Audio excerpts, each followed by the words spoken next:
Good day to you. This is Mr. Bagaski, 8.5. We're doing 3 theorems involving proportions. Let's start with a silly joke. What is the fruitiest subject in school? So what is the fruitiest subject in school? Social studies, of course, because it's full of dates. Because it's full of dates. You get the connection? All right, moving on. Introduction. We got a triangle here. We're going to see if these two triangles are similar. We know that this line is parallel to this line here. So we're able to figure out that these two angles will be corresponding. These two angles will be corresponding. This angle is reflexive. So we'll know that that triangle ABD is similar to triangle ACE. Once we know that, we'll be able to set up proportions that we need. So the proportions that we have, we can say that side AC is proportional to AB, which would be the same as CE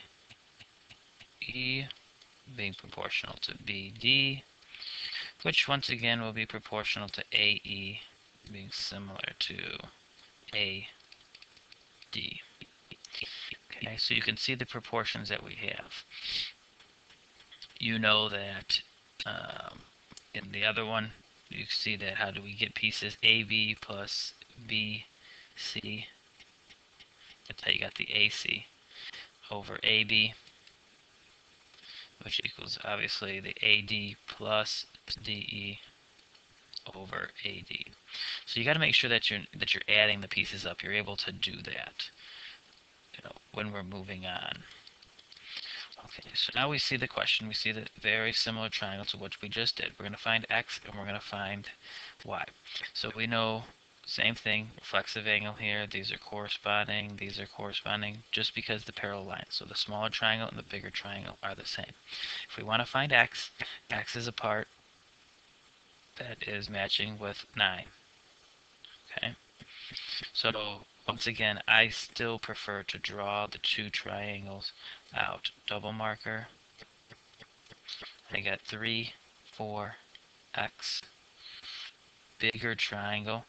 Now here on the bigger triangle, looks very similar, but now what do we have? The big triangle has a side of 8, a side of 9, and a side of, don't tell me 4y, it's 4 plus y. Setting it up, what do we have? We have 3 to 8 equaling x to 9. Solving, 27 is 8x.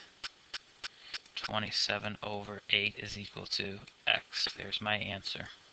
Lock it in. For the y, I would do 3 is to 8 as 4 is to 4 plus y. Solve this. 32. 12 plus y. Y equals, 3y equals 20.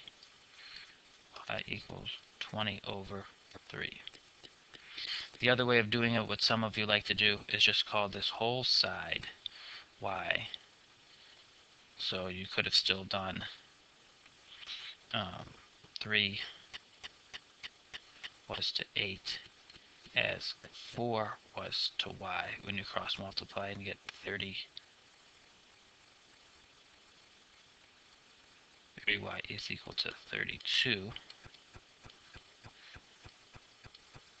It's 32 over 3. But then what you did was you took 4 and you minus 32 over 3, get a common denominator, and you're going to end with 20 over 3. So either way, it's going to work. I prefer to do that because this way here, this way directly finds it. But once again, this is math, this is problem solving. I can't tell you, as long as you're not making up your own rules, you probably are doing it right. Okay, this next rule is about parallel lines. Okay, so these first off need to be parallel in all of these examples. So draw the little parallel lines for me. Once we know that, what we're able to do is that there's these proportions between them. So these two lines at some point in time look like they're going to cross.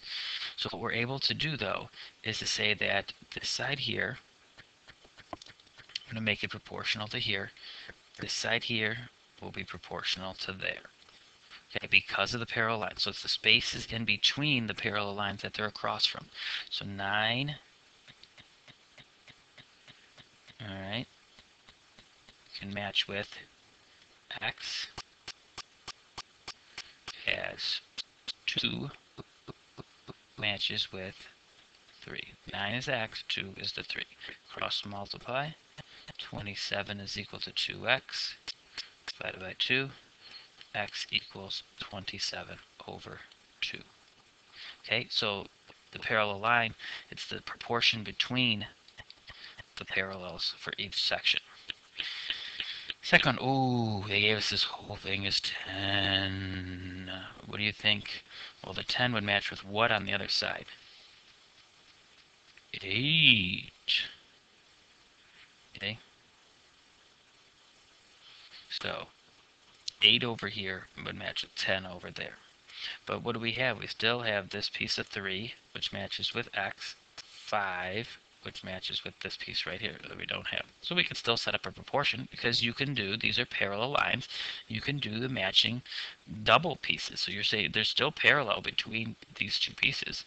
So if we say 3, what's to x?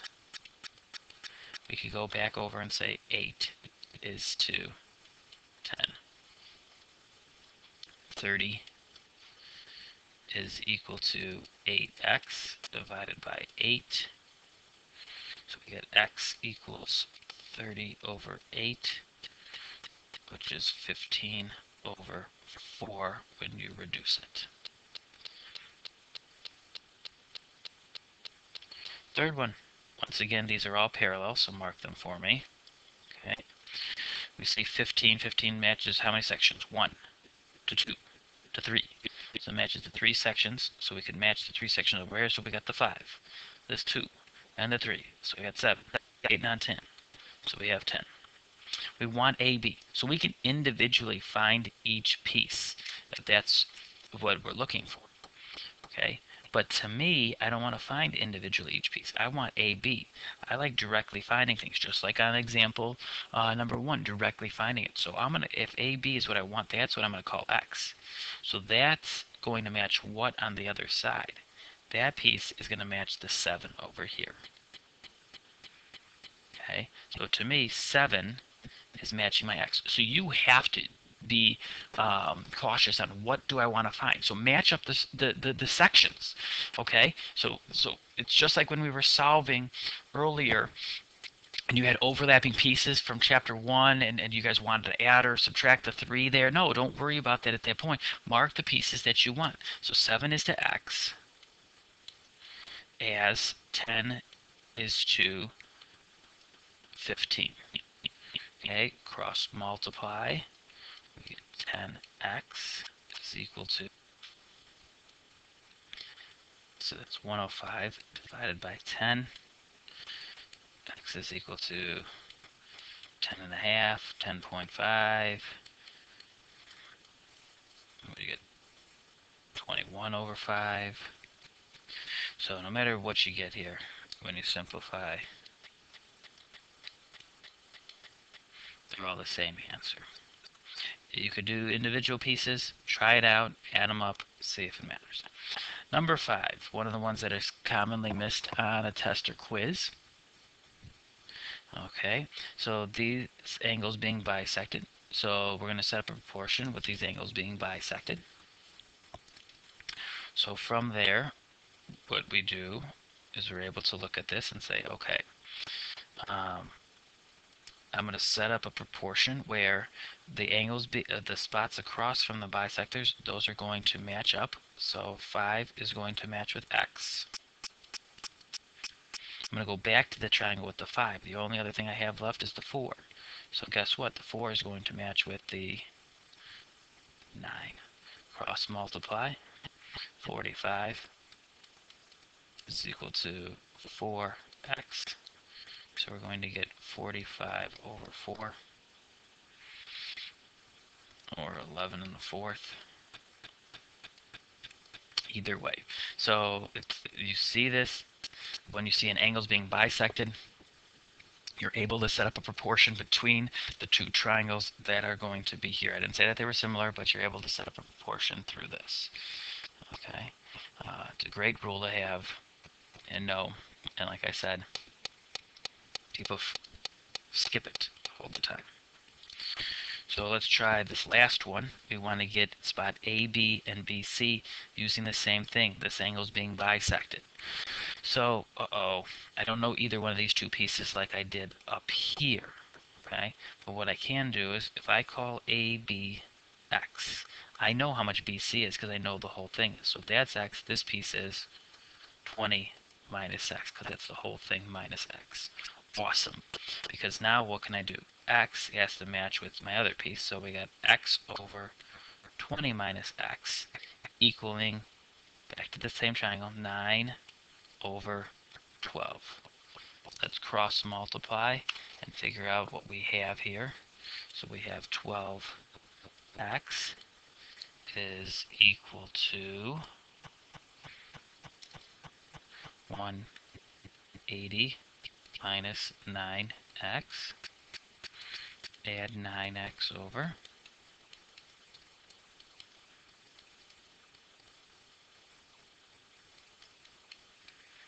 Divide.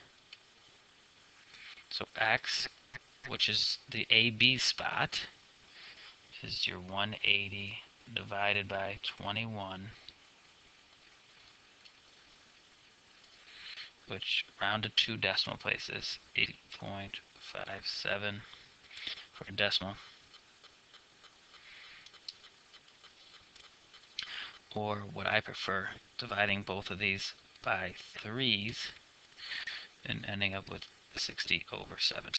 So we know that the spot AB is 60 over 7, but that's this piece here. How do we get the other piece? We got BC, which is going to be 20 minus 60 over 7. So we need a common denominator. So we figure out that I do 20 times 7. I'm going to go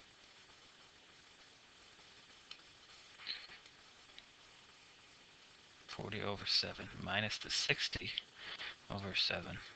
And what do I end with? I end with 80 over 7.